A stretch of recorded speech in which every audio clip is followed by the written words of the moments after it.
سوالی که خیلیاتون میپرسین در مورد جایگذاری لوله تراشه. ما الان لوله‌مون رو گذاشتیم، چطوری بفهمیم وارد ریه بیمار شده یا در واقع وارد معده بیمار شده؟ دو تا روش هست. یه روش سنتیه، یه روش مبتنی بر فناوری. روش اول سنتی، دید مستقیم، نگاه قفسه سینه بیمار می‌کنید. دو، از طریق بخار خود داخل لوله تراشه، یعنی بخاری که برمیگرده از توی ریه باشه که برمیگرده، نباشه معمولا برنمیگرده، گاهن ممکنه گاز معده باشه. به این نکته دقت کنید و اشتباه نکنید. روش بعدی گوش دادن به قله‌های ریه سمت چپ و راست، یعنی گوش دادن یعنی گوشی پزشکی رو میذاریم ببینم اصلا صدا میاد یا نه، یا گوش دادن به خود اپیگاستره.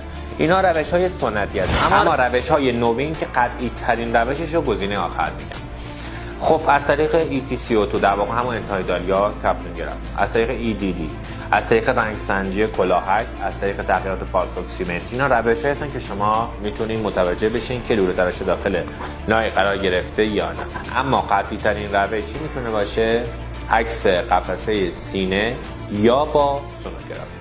مرسی.